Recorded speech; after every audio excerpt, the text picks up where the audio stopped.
시편 17편 말씀이 벌써 세 번째 오늘 강론을 하게 되었는데요. 주의 길을 굳게 지키고 세 번째 우리 같이 은혜를 나누도록 하겠습니다. 여러분 기억하시나요? 시편 17편의 배경 그리고 저자가 누구인지 계속 우리가 이제 매주 수요일마다 하나님의 말씀을 상고하는데 다윗의 기도가 특별히 많이 우리가 묵상하고 또 상고하는 말씀이 되겠습니다. 왜 다윗이 이처럼 하나님 앞에 그 아름다운 찬송을 올려드렸을까요? 그만큼 다윗은 고난을 받았기 때문에 그렇습니다. 그만큼 다윗이 기도했기 때문에 그렇고요. 그만큼 다윗이 응답받았기 때문에 이 땅을 살아가는 우리 역시도 다윗과 별반 다르지 않기 때문에 다윗의 기도는 나의 기도가 되고 다윗의 찬송이 나의 찬송이 되며 다윗이 받은 응답이라면 나의 응답이 되는 것으로도 우리가 믿을 수 있는 것입니다. 그래서 우리가 다윗의 시편을 더 깊이 묵상하고 은혜를 받기를 간절히 소망합니다. 특별히 시편 17편 배경은 하나님을 알지 못하는 대적들이 다윗을 애워싸고 다윗을 공격하고 다윗을 해코지하려고 그리고 다윗을 심지어는 살해하려고 하는 그런 압박들이 많이 있었던 그런 상황 가운데 하나님 앞에 올려드린 기도가 되겠습니다. 우리도 마찬가지죠. 이 땅을 살아가다 보면 참 예기치 않은 그런 어떤 고난과 역경들이 많아요. 때로는 환경이, 때로는 돈이, 때로는 또 사람이, 때로는 관계가, 때로는 나의 어떠한 목적과 목표와 그리고 삶의 어떤 그 방향이 이루어지지 않을 때 참 그때는 나를 대적하는 그런 모든 것으로 이렇게 다가오게 되죠. 그럴 때 우리는 다윗의 기도를 드리면 다윗이 응답받은 것처럼 우리도 응답받게 되는 줄로 믿습니다.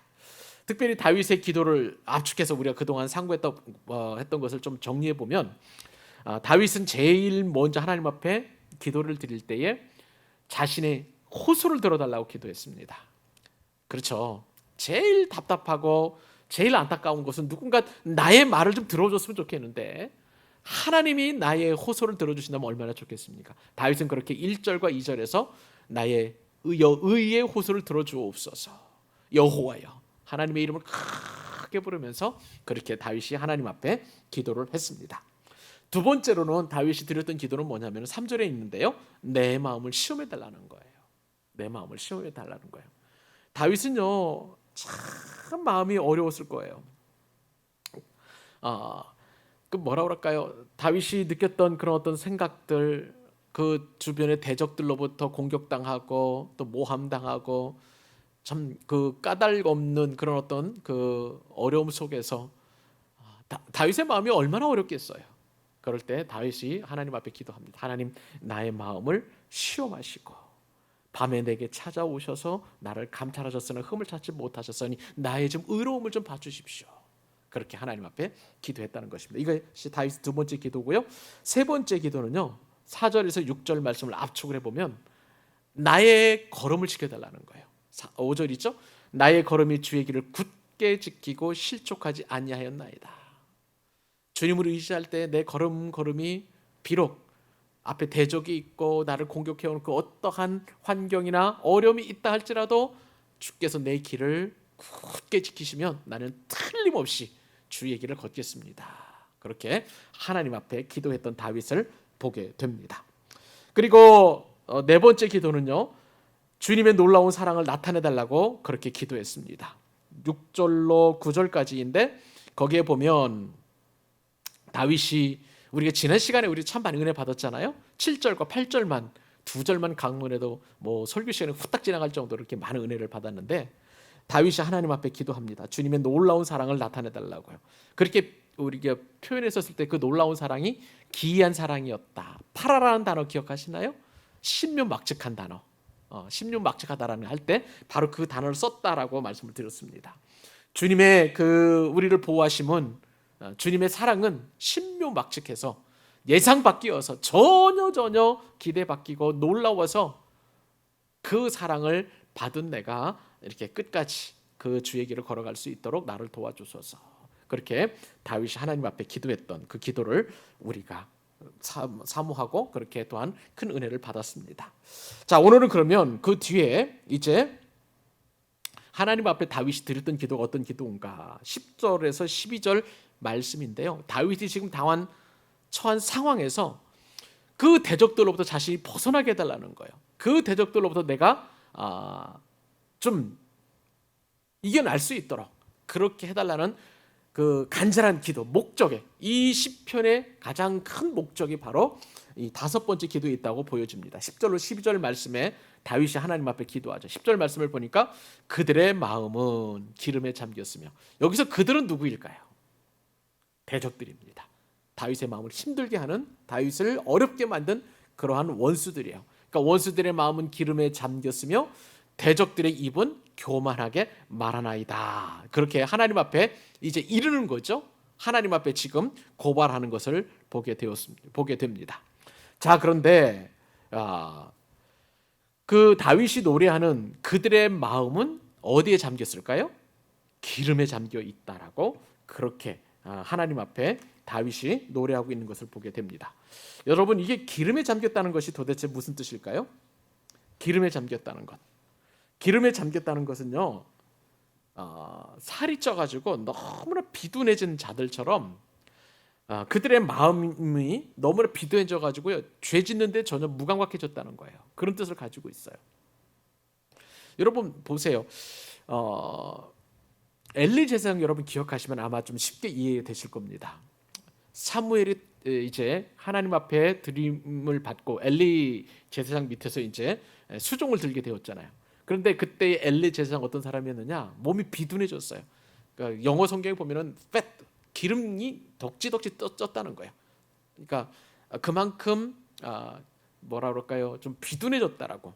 이게 비둔이라는 것이 그냥 육체적으로 비둔뿐만 아니라 영적인 비둔도 같이 나타나는 그런 어떤 의미였는데, 악인들이 지금 다윗이 표현하는 그런 시에 따르면 그들의 마음은 비둔해졌다는 거예요. 기름이 쫙 쩔어가지고 지금 그들의 마음 가운데에서는 죄 짓는데 전혀 죄책감도 없고 영적으로 전혀 무감각해져가지고 이것이 전혀 그들에게는 문제가 되지 않는 그런 상황이 놓여 있었다는 것입니다. 그리고 그들의 입은 교만하게 말합니다. 어떤 말을 합니까? 이제 우리가 걸어가는 것을 그들이 애워싸서 노려보고 땅에 엎드려뜨려 하나이다. 이렇게 다윗이 고백할 정도로 다윗을 무너뜨리려고, 다윗을 엎드려뜨리려고, 다윗을 넘어뜨리려고 그렇게 악한 말과 독한 말을 쏟아내는 그러한 무자비한 이 악인들의 모습이 바로 다윗이 지금 노래하고 있는 것입니다. 그들은 하나님 앞에 지금 친히 고발하는 거예요. 악인들의 마음은 기름에 잠겼고요, 그만큼 비둔해졌고 악에 찌들어 있고요, 그리고 악인들의 입은 너무나 교만하게 말하니까 내가 지금 걸어가는 앞길에 넘어뜨리려고 나를 저렇게 조롱하나이다. 그렇게 하나님 앞에 그렇게 기도하고 있는 것을 보게 됩니다. 자, 12절에도 또 나오죠. 그는 그 움킨 것을 찢으려 하는 사자 같으며 은밀한 곳에 엎드린 사자 같으니이다. 여러분, 맹수가요 먹잇감을 추적할 때에, 여러분 동물의 왕국이나 또 뭐 그런 채널을 보면 잘 아시겠지만 풀숲이나 또 은폐와 엄폐를 잘합니다. 맹수일수록 그 뭐라 그럴까요? 사냥 기술이 탁월해 가지고 냄새를 피우지 않고, 그리고 사슴이나 또 아니면 어떤 그 영양이나 그런 먹잇감들이 눈치채지 못하도록 살금살금 기어가지고 낮은 포복으로 엄폐, 은폐의 모든 지형지물을 활용해서 그렇게 가서 먹잇감을 낚아채는 그러한 것처럼 이 악인들은 움킨 것을 찢으려 하는 사자같이, 은밀한 곳에 엎드린 젊은 사자같이 그렇게 다윗을 마음을 어렵게 만들고 또 행동을 하고 있는 것을 보게 됩니다. 여러분, 이런 상황 속에서 얼마나 다윗은 마음이 어려웠을까요? 생각을 해보세요. 대적들은 지금 탐욕에 가득 차서 지금 다윗 한 사람만 없애면 내가 이런 이득을 얻고, 그리고 그들이 얻는 유익들이 참 많을 거예요. 그러니까 어떻게든지 다윗을 죽이려 하는 그러한, 숨어서, 그것도 모함하고 또 그리고 숨어서 대적하고 공격하고 대적하고 하는, 넘어뜨리려 하는 그런 일들이 다윗의 앞 가운데 있었다는 것이죠. 다윗은 지금 매장을 당할 그런 위기에 처했습니다. 11절에 보니까 이제 우리가 걸어가는 것을 그들이 애워싸서 노려보고 땅에 넘어뜨리려 하나이다. 다윗을 지금 매장시키려고 그렇게 호시탐탐 노리고 있는 절체절명의 위기 가운데 있었던 것이죠. 이 위기에서 다윗이 어떻게 기도했습니까? 원수들에게서 벗어나게 하여 주옵소서. 이런 기도는 우리에게도 꼭 필요합니다. 우리에게도 인생을 살다 보면 우리를 도와주는 그런 분들이 계시지만 또 우리 앞길을 가로막는 태클을 거는 사람들이 참 많이 있잖아요. 생각지도 못했던 사람, 때로는 가족 중에서도 그렇게 태클을 걸어오는 사람이 있고, 때로는 나와 가장 친한 친구가, 때로는 내가 믿었던 어떤 사람이, 때로는 나의 직장 동료가 나를 배신하고 내 인생에 태클을 걸어올 때, 그것은 마치 이 표현 있는 그대로 나를 애워싸고 노려보고 땅에 넘어뜨리려고 하는 그런 대적들과도 같은 그러한 모습이라고 할 수가 있겠습니다. 그럴 때에 다윗과도 같이 하나님, 이 원수들에게서 나를 구원하여 주소서, 나를 보호해 주소서, 나를 인도해 주소서, 간절한 기도가 필요한 줄로 믿습니다. 이런 인생이 없다, 그런 기도를 안 드릴 수 있다면 얼마나 좋겠어요. 근데 여러분 살아보셔서 아시잖아요. 한 번도 내 인생에 그런 사람이 없다라고 우리는 확언할 수는 없어요. 우리는 시마다 때마다 눈에 보이는 원수, 눈에 보이지는 않는 원수로부터 공격을 당하고 또 그리고 매장을 당하는 그런 상황 가운데 있습니다. 그러므로 이 다윗의 기도는 참으로 우리에게 중요한 교훈을 줍니다. 삶의 시시각각 다가오는 위협으로부터 우리를 보여주실 분만한 분이 누구이신가요? 우리의 방패이시고 산성이시고, 우리 아까 찬송했던 것처럼 나의 큰 도움이신 여호와 하나님이신 줄로 믿습니다. 사람을 의지할 수는 없어요. 왜냐하면 사람에게는요 한계가 있습니다. 하나님은 영원하신 것에 비해서 사람은 한계가 있고요, 또 하나님은 우리를 모두 우주의 모든 자원을 동원해서 우리를 도우시고 또 구원하실 수 있겠지만, 그러나 사람이 가지고 있는 자원은 유한합니다. 그렇기 때문에 하나님께서는 귀인들을 의지하지 말라고 그랬어요. 내가 소중하게 여기는 사람들, 귀하게 여기는 사람들, 또 나에게 도움을 줄 만한 그 어떤 사람들로 여기지 말라라고 그렇게 분명하게 우리에게 교훈합니다. 제가 신학교에 갈 때 가기 전에 저를 아주 좋아했던, 그리고 저에게 아주 호감을 가지고 있었던 남자 집사님과 또 여집사님 부부가 있었어요. 제가 이제 신학을 가는 것에 대하여 고민하고 결정하고 좀 여러 가지 막 정말 몇 날 며칠을 밤잠을 못 자고 그렇게 힘들어했었을 때 그분이 그러시더라고요. 집사님이, 그때 제가 이제 총각이 아니라 그냥 집사님이시셨죠. 집사 시절이었었는데 집사님이 신학교에 가기만 하면 내가 등록금 다 대주겠습니다. 근데 그때는 그 말이 왜 이렇게 위로가 되던지요. 등록금도 마련해야 하고 그 다음에 이제 생활비도 마련해야 되는데, 근데 그것이 저에게는 큰 위로가 되고 또 격려가 되었습니다.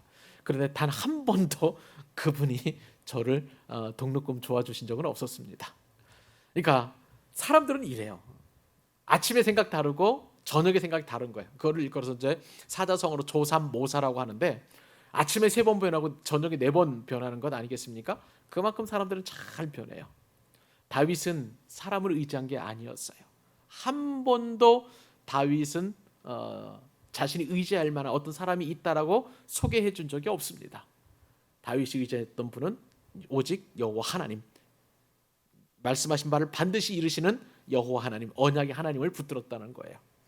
다윗이 승리했습니다. 믿으시죠? 우리 역시도 승리할 수 있다면 바로 다윗이 붙잡은 그 하나님을 붙잡아야 되는 것입니다. 다윗과도 같은 그런 인생이 우리가 살아가야 될 이 인생이라면 다윗이 승리했던 것처럼 우리도 얼마든지 승리할 수 있음을 여러분 꼭 확신하실 수 있기를 바랍니다. 자, 이렇게 악을 떠나서 주님께 피해서 살겠다라고 이렇게 고백했던 다윗은요, 이제는 6번째 기도를 드립니다. 6번째 기도는 뭐냐면 여호와여 일어나소서예요. 따라서 해보실래요? 여호와여 일어나소서. 맞습니다. 여러분, 우리들의 원수가 앞길을 다 막고 있었을 때에 다윗이 간절히 기도했던 것처럼 주님의 놀라운 사랑을 찬양한 다음에 이제는 원수들에게서 벗어나게 해 주십시오라고 간절히 기도했다면 이제는 하나님이 행동하셔야 될 차례인 줄로 믿습니다. 우리가 해야 할 일은 다 했어요. 그죠? 이제는 하나님께서 일하셔야 되는 거예요. 그렇기 때문에 다윗은 그 원리를 알고 여호와여 일어나소서, 여호와여 지금 그 일을 시작하소서, 여호와여 지금 역사하소서라고 하나님 앞에 강단지게 그렇게 요청하고 있는 것을 보게 됩니다. 그래서 이 기도가 얼마나 힘있고 역동적인지 우리 13절과 14절 같이 한번 또 읽어보기를 원합니다. 자, 읽겠습니다. 시작. 여호와여 일어나 그를 대항하여 넘어뜨리시고 주의 칼로 악인에게서 나의 영혼을 구원하소서.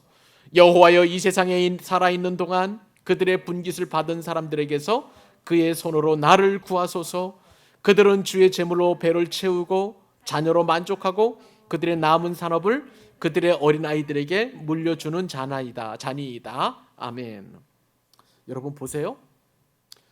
여호와께서 일어나셔야만 하는 그 이유가 있습니다.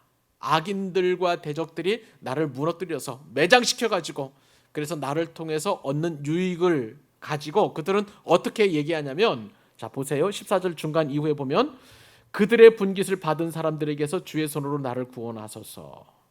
자, 그 악인들은, 대적들은 주의 제물로 배를 채우고, 그래요. 악인들이 나를 물리치려고 하는 것은 나를 통해서 무언가를 얻으려고 하기 때문에 그래요. 재물이든 그 위치든 또 명예든 내가 가진 것들을 꼭 뺏으려고 그렇게 우리를 대항해서 넘어뜨리려 하는 것입니다. 그렇게 배를 채우고 자녀로 만족하고 그들의 남은 산업을 그들의 어린아이들에게 물려주는 자니이다. 악인들은요, 다른 게 아니라 자기와 자기 자식들이 잘 먹고 잘 사는 것이 그들의 목표입니다. 이 말씀도 그대로잖아요. 그들은 주님의 제물로 배를 채우고 자신이 만족하는 거예요. 제물로 만족하고 돈으로 만족하고 지위로 만족하고 그리고 내가 너를 꺾었다라는 그 승리감으로 만족하는 그러한 사람들입니다. 그런 다음에 자기 자녀들을 잘 먹이는 거예요. 그래서 자손이 번성하도록. 그래가지고 정말 자손이 잘 되는 길은 누구에게도 양보하지 않습니다. 권력과 그리고 돈을 가지고 마치 좋은 학교에 보내고 그 다음에 또 좋은 대학에 보내고 어떻게 해서라도 또 좋은 직장에 취직시키려고 하는 그런 모습들을 보면 옛날 사람들이나 지금 사람들이나 이 죄성은 전혀 변하지 않았어요. 지금도 이런 문제들 때문에 뭐 위정자들이나 어떤 또 장관 하려는 분들이나 국회의원 하는 분들은 계속 이런 문제 때문에 계속 이제 사람들로부터 지탄을 받고 있잖아요. 똑같아요. 옛날 사람들이나 지금이나. 자, 그런데 그들의 어린아이들에게 물려주는 자니이다. 이것을 그냥 또 계승하려고 하는 거예요. 자신들이 가지고 있는 부도 계승하려고 하고요. 자신들이 가지고 있었던 기득권이나 어떤 위치도 계승하려고 그렇게 노력하고 있는 것을 보게 됩니다. 여러분, 우리나라에서 가장 돈이 많은 사람은 누구일까요? 뭐 어떤 사람도 있을 수 있고, 뭐 카카오 뭐 어떤 사람도 있을 수 있고, 뭐 그렇게 있을 수 있는데 보통 일반적으로 삼성의 이재용 부회장이 돈이 참 많은 사람으로 그렇게 알고 있습니다. 그리고 그분의 아버지 이건희 회장도 참 돈이 많은 것으로 알고 있습니다. 근데 이 삼성의 이병철 회장이 삼성을 이제 그룹을 세웠고 또 이건희 회장이 더 잘 계승하고 그다음에 지금 이재용 부회장이 그 뒤를 이어서 가고 있는데, 자 여러분 보세요. 이분들은 돈으로 만족을 했던 사람들이에요. 돈으로 만족을 했던 사람들이에요. 그리고 자식들과 또 그 자손들에게도 돈을 물려주려고 했던 그런 사람들인데, 여러분 돈으로 이 가정이 행복했을까요? 여러분 어떻게 생각하십니까? 후손들에게 재산을 물려주려고 했는데 이건희 씨의 여러 자녀들이 있었어요. 그 중에 막내딸이 있었었는데 그 막내딸의 조카가 자살을 하게 되었습니다. 그러니까 돈이 많다고 해서 다 인생이 행복한 건 아닌 것 같아요. 악인들의 특징은 뭐냐면요, 그들은 하나님 대신에 다른 것으로 만족하는 사람들이에요. 명예로 만족하고 돈으로 만족하고 또 자신들이 또 무엇으로 만족하고 무엇으로 만족하는 그런 사람들입니다. 여러분들은 무엇으로 만족하십니까? 돈으로 만족하시나요? 또 건강으로 만족하시나요? 젊음으로요? 이런 모든 것들은 다 잠깐 있다가 사라질 안개와도 같은 것들이에요. 사랑하는 여러분, 저와 여러분이 만족해야 될 것은 오직 하나님 한 분뿐이신 줄로 믿습니다. 그분은 영원하신 분이세요. 그분은 우리의 앞길을 책임지시는 알파와 오메가 되시는 분이시고요, 시간의 주관자이시고요, 그리고 저의 나중과 처음을 잘 알고 계시며 우리의 순간순간마다 우리의 걸음걸음을 말씀으로 지도하시고 인도하시는 분이 바로 우리 하나님이신 줄로 믿습니다. 그러므로 우리는 하나님 한 분만으로 만족해야 되는 거예요. 하나님 한 분만이면, 그분이면 우리가 초가삼간에 살아도, 또 구중궁궐에 산다 할지라도, 내가 병들어도 가난해도, 내가 부유해도 또 어려워도, 내가 높은 위치에서든 낮은 위치에서든 상관없이 하나님 한 분만으로 만족할 때에 우리는 참된 만족을 누리면서 살아가게 되는 거죠. 저와 여러분에게는 하나님 한 분만으로 만족하는 은혜가 있기를 바랍니다. 돈이 우리의 만족이 아니 되기를 원합니다. 건강이 우리의 만족이 아니 되기를 원합니다. 우리의 명예가 나를 만족시키는 그런 요인이 않게 되기를 원합니다. 우리의 참된 만족은 하나님 한 분뿐, 그분이 내 삶의 주인이시며 나의 앞길을 인도하시고 진리로 구원하실 뿐만 아니라, 그리고 나의 모든 인생의 어려움에서 나와 동행하시고 한 걸음 한 걸음 나의 손잡고 인도해 가실 때에 그분이 주시는 평강, 그분이 주시는 기쁨, 그분이 주시는 삶의 만족, 그분이 주시는 행복, 그분이 주시는 그 어떤 풍성한 것들을 내가 누리며 살아간다면 그 인생은 참으로 복되고 영광스럽고 그리고 축복받은 인생이 될 줄로 믿습니다. 그 기대가 저와 여러분에게 있어야 될 거예요. 이 기대를 다윗은 누구보다 잘 알고 있었습니다. 자, 그런 다음에 다윗이 마지막으로 기도하는 기도 제목이 있죠? 15절입니다. 마지막으로, 그렇기 때문에 다윗은 이렇게 고백을 해요. 15절 같이 한번 읽어볼까요? 시작. 나는 의로운 중에 주의 얼굴을 배우리니 깰 때에. 아멘. 주의 형상으로 만족하는 거예요. 나는 의로운 중에 주의 얼굴을 배우리니 깰 때에 주의 형상으로 만족하리이다. 다윗은요, 그동안 하나님 앞에 간절히 기도했죠. 하나님을 대적하고 나를 대적하고 하나님의 자녀들을 대적했던 그런 괴롭히는 자들, 그 원수들에게서 나를 구원해 주시고, 그리고 나서 이제 우리가 상고했던 것처럼 그렇게 하나님께서 일어나셔서 이 모든 환경을 다 역전시켜 주십시오. 그것을 확신하며 믿음에 찬, 확신에 찬 기도를 드렸습니다. 그랬더니 내가 깰 때에 살아있는 게 너무 좋은 거예요. 행복한 거예요. 주님의 형상으로 만족한다라고 그렇게 하나님 앞에 찬양을 올려드립니다. 주님의 형상으로 만족하는 것은 세상이 줄 수 없는 만족이에요. 여러분에게 억만금이 있다 한들 이런 만족을 얻을 수 있을까요? 돈으로 살 수 없는 만족이죠. 그죠? 내가 고통스러울 때에 나를 위로해 주시고 참된 위로자 되신 하나님께서 나와 함께 하시고, 그리고 내가 마음이 곤고할 때, 내가 슬플 때에, 그리고 내가 힘들 때 따독따독 하시며 격려해 주시고, 그리고 나에게 힘을 붙들어 주시는 그 한 분, 딱 하나님을 붙잡으니 내가 깰 때의 주의 형상을 만족하리이다. 다윗은 이 찬양이 저절로 나오는 거예요. 저절로. 주의 형상에 만족하리이다. 사랑하는 여러분, 우리가 깰 때 주님의 형상으로 만족하는 은혜를 누리십시다. 잘 때도 주님의 형상으로 만족하는 그런 복을 누리십시다.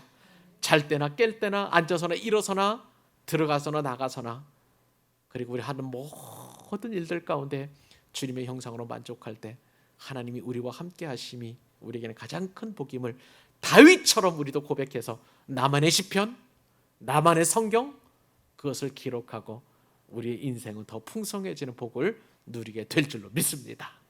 주신 말씀 기억하면서 우리 찬송하러 하나 올려드리십시오.